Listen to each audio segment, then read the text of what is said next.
Este lunes comienza la intervención de Perú en la Corte Internacional de Justicia de La Haya. El ambiente que se pueda crear por este juicio preocupa a las autoridades, a los políticos locales.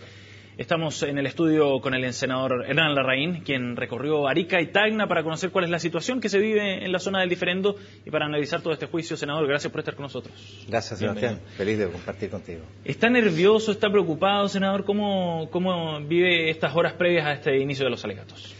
Yo estoy muy tranquilo y yo creo que los chilenos en general deberíamos estarlo. Creo que deberíamos tener confianza en la realidad, porque nosotros tenemos la razón, nos asiste la razón jurídica. Es una zona en donde la delimitación ha funcionado así durante muchos años. Es decir, no solamente hay tratados que nos dan la razón, sino que la experiencia práctica, el ejercicio de la soberanía ha sido chileno. Nunca Perú reclamó y por lo tanto, en fin, no tenemos de qué preocuparnos. Y por otro lado, creo que Chile ha hecho bien las cosas desde el punto de vista de la defensa. Cuando hace la reclamación Perú, en ese minuto era presidenta Michelle Bachelet, hizo un trabajo con todos los sectores políticos. Yo era presidente de la UDI en ese instante, fui invitado por La Moneda a participar de las decisiones y no hubo dos opiniones en cómo trabajar el tema. Luego, durante el gobierno de Sebastián Piñera, se han seguido los mismos equipos trabajando, que son del más alto nivel. Creo yo que estamos bien defendidos respecto de estas pretensiones peruanas. No hay de qué temer, hay que tener la tranquilidad que tiene aquel que no ha cometido errores, no ha hecho abuso de ninguna especie, al contrario, ha ejercido un derecho reconocido por la contraparte que un día decidió desconocerlo, pero eso ya es un problema del Perú. Ahora, el problema, al parecer, es que quien resulte vencedor en este litigio no va a ser necesariamente el que tenga los argumentos más sólidos. Al parecer, la interpretación, el sentido que pueda otorgarle los jueces de La Haya a este diferendo y algún carácter, como algunos han llamado, salomónico que podría imperar en la posterior evaluación de los argumentos, puede pesar más que efectivamente lo que usted hablaba, los tratados que presente Chile, la práctica de ambas partes en relación al uso de estos tratados o de estos límites en los últimos años. En definitiva, hay un carácter subjetivo. ¿No le teme usted a esa interpretación que puede hacer la Corte? Siempre que uno va a un tribunal, siempre que uno se expone a un juicio, ¿sí?, aunque uno tenga la certeza de tener la razón y aunque objetivamente la pueda tener, siempre hay un riesgo de que el tribunal interprete o lea las cosas de una manera distinta. Ese riesgo obviamente que existe. Pero si uno mira las cosas, como decíamos, con calma, yo diría que el tribunal no tiene la posibilidad de tener fallos salomónicos o a medias, un poco para ti y un poco para mí, un poco le da a las dos partes. No, por una razón, porque aquí lo sustantivo de este fallo es si existe o no la línea del paralelo. De acuerdo a la Convención del Derecho del Mar, si los países, porque esta convención es posterior a los tratados del 50 y es posterior a cuando se suscita el origen de la línea del paralelo. Claro. Es de la década de los 80 esto, la Convención del Derecho del Mar. Y esta dice que si no hay acuerdos previos, si no hay tratados entre las partes que fijen la delimitación marítima, entonces habrá una línea equidistante. Bueno, la Corte, si desconociera nuestro tratado, entonces se cae el paralelo. Y entonces viene la diagonal, viene la línea que va a establecer la Corte. En ese caso, claro, no tenemos nada más que hacer. Sí. Pero ahí no es que haya una solución salomónica. Ahí lo que hay es el desconocimiento de nuestra base jurídica sobre la cual se sustenta el paralelo. O nos reconoce el paralelo o no lo reconoce. No es que haya una solución intermedia. Y en ese sentido yo estoy tranquilo porque el reconocimiento del paralelo es un dato que ha hecho el propio Perú. Por lo tanto, mal puede ahora la Corte venir a desconocer lo que el Perú ha reconocido durante décadas. Ahora, en ese escenario, si es que efectivamente la Corte desconociera que ese paralelo, en el fondo, se abre un escenario bien incierto, porque eventualmente podría, generar espacio para que otros actores, especialmente Bolivia, que está mirando de reojo todo este juicio, pueda también reclamar o hacer algún tipo de alegato similar, tomando esto como un precedente. Suena un escenario muy amplio y muy incierto para Chile. No creo que de ninguna manera lo que aquí se pudiera fallar beneficio o perjudique cualquier posición que pueda tener Bolivia. Porque de acuerdo a los tratados que tenemos con Bolivia, el de 1904, no tiene acceso bajo ningún punto a las costas del Pacífico. y por lo tanto lo que aquí se pudiera resolver no la afecta en ningún sentido. Ahora, ¿quién pudiera sentirse beneficiado o perjudicado? El Perú, la única ventaja que realmente tiene el Perú en este proceso es que hoy día no tiene nada de lo que está reclamando. Y por lo tanto, si perdiera, como yo espero que ocurra, bueno, queda igual. En cambio, cualquier cambio que pudiese haberse, los peruanos podrían interpretarlo que ganaron algo. Y esa teoría los podría dejar tranquilos. Ahora, eso no se aplica, creo yo, respecto al paralelo. A mí me parece que el paralelo es un dato del problema respecto al cual difícilmente la Corte, si es una Corte de Derecho que reconoce lo que aquí ha ocurrido, como lo reconoció siempre el Perú, no deberíamos tener riesgo ahí. Puede que en las otras discusiones que hay en este proceso, como por ejemplo lo que se llama el triángulo externo, es decir, reconocido el paralelo, hay una parte que hoy día es de aguas internacionales y que el Perú, en una proyección de sus 200 millas marinas, pudiera considerarse como aguas de zona económica exclusiva del Perú.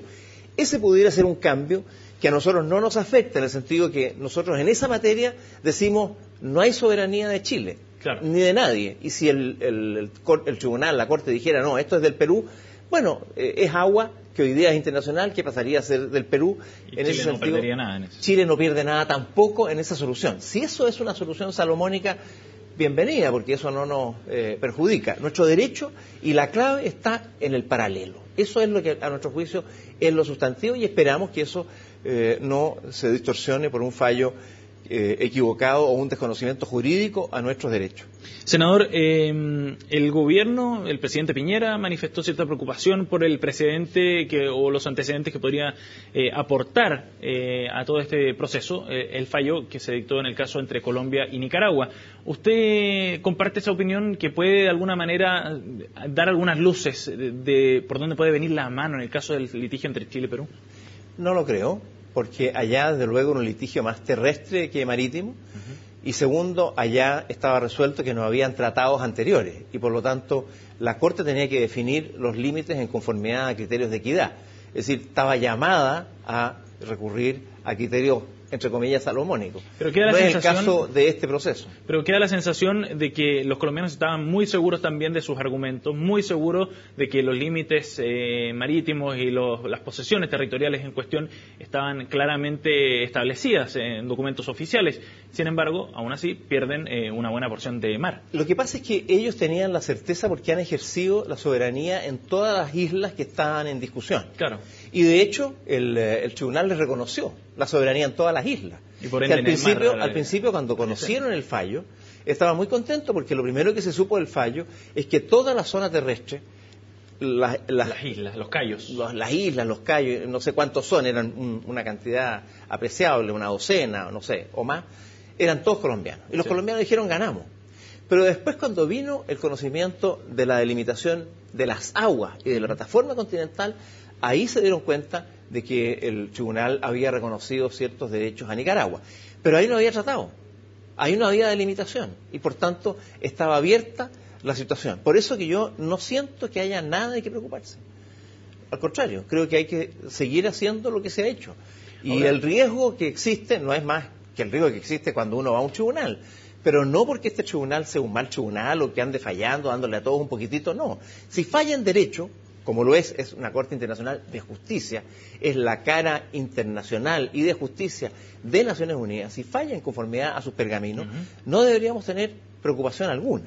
Yo creo que en realidad nosotros nos hemos enfrascado mucho en el tema jurídico y yo, a propósito, Sebastián, que tú mencionabas que estaba estos días en Tacna y en Arica, efectivamente estuve ayer y antes de ayer recorriendo y conversando con peruanos de distintos sectores sociales, políticos, culturales, militares, diplomáticos y chilenos, tanto en una como en otra realidad y en ambientes universitarios.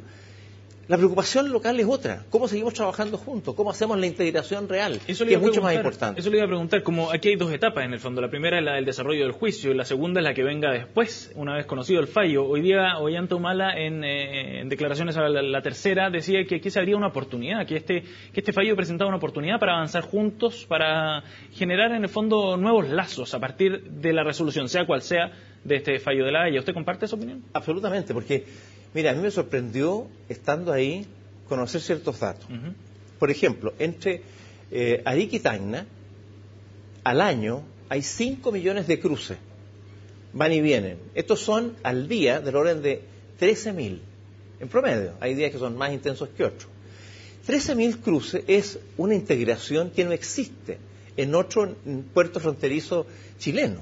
5 millones de cruces es más o menos lo que ocurre en Pudahuel. Imagínate todo el tráfico intenso que hay interno de Chile e internacional en Pudahuel, en nuestro principal puerto aéreo. Claro. Bueno, eso refleja que hay una realidad de integración muchísimo más grande. En esta reunión estaba el presidente de la Confederación de Empresarios Peruanos, que pertenece a un grupo pesquero. Y este grupo pesquero, que es el mayor grupo pesquero de América Latina, es mucho poderío empresarial, ¿sí? Decía, bueno, nosotros lo que nos interesaría es trabajar juntos con la pesca industrial y artesanal chilena para resolver cómo hacemos, por ejemplo, la sustentabilidad del recurso pesquero. Porque ahí los criterios de vedas, por ejemplo, que hay en Perú, en Chile, son distintos. Claro. Y por lo tanto, si nosotros integramos de verdad nuestras economías y se ponen de acuerdo los pesqueros, estos problemas que son tan sesudos y tan difíciles, incluso para entendimiento común de la gente, se verían superados por una realidad, que es la integración, de hecho, entre dos economías fronterizas que ya están trabajando juntos. Pero distinta va a ser la reacción que pueda tener la ciudadanía o distintos actores dentro de la política. ¿Cómo ve usted ese escenario de las posibles reacciones adversas a un fallo, tanto en Chile como en Perú, de actores, digamos, políticos o de peso, de líderes de opinión? A ver, a nivel local, en Arica y Tacna, me da la impresión de que el ambiente es muy tranquilo, porque ellos conviven de una manera muy estrecha. Hay una cantidad de peruanos que trabajan en Chile muy grande, porque los ingresos que se ganan en Chile son mayores que los que tienen por el mismo trabajo en Tacna. Hay muchas más oportunidades en Chile. Y por lo tanto hay una integración que los hace depender mutuamente. En consecuencia, no creo que haya... Pero en el resto de Perú... Por eso que digo, a nivel local, es que sabe que es importante, porque los efectos mayores que se tendrían de este cambio, si lo hubiere, ocuparía se preocuparía la situación local, las consecuencias las sufriría localmente. O sea, si se cambia o se mantiene, las sufrirían los habitantes de Tacna y Arica, y ahí pareciera que están en otra. Pero hay todo un país detrás de toda esta situación. Tanto en Perú como en Chile. Y efectivamente, pueden ser muy distintas. Eso es cierto, Sebastián. En Perú hay algunos sentimientos nacionalistas, hay todavía algunos resabios de nacionalistas antichilenos que podrían aprovecharse de estas circunstancias si perdieran para reanimar sus diferencias o sus odiosidades con Chile, si es favorable para ello, para sentirse reivindicados, una suerte de vendetta por la justicia internacional. ¿Y no temen que puedan reavivarse eso? Yo creo que eso es un riesgo. Es lo que ocurrió en Colombia.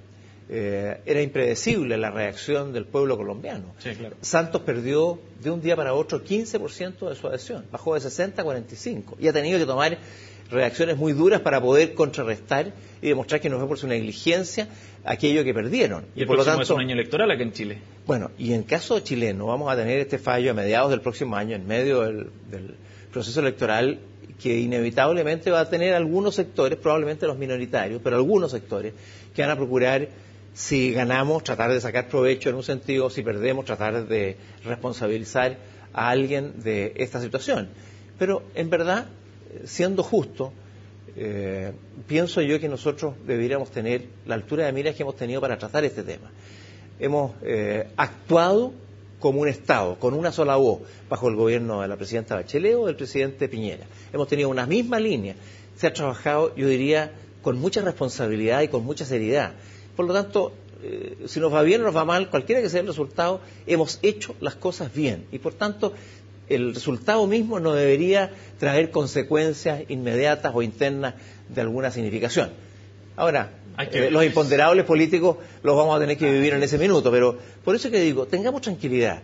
Y quizás lo que deberíamos trabajar ahora más que antes es la situación del norte chileno, que hay que generar ahí una agenda de integración potente con el Perú, quizás también con Bolivia, aprovechar esta oportunidad de la que hablaba. Aprovechar esta oportunidad, y en la medida que eso se dé, estas diferencias sobre dónde va el límite pasan a segundo plano, porque la integración es más fuerte, y como ocurre en Europa, Nadie sabe dónde empieza o dónde termina un país, porque están trabajando juntos. Claro que sí. Lo que definen los límites a lo mejor es la nacionalidad, la cultura, pero no el Estado día a día. O las actividades del día a día. Senador Hernán Larraín, muchísimas gracias por haber venido a CNN Chile a conversar este tema que nos tiene a todos pendientes, por cierto. Muchas gracias, muy amable. Encantado. Hasta luego. Después de esta entrevista los invitamos a hacer una breve pausa. Seguimos de inmediato a la vuelta con más informaciones. Espérenos.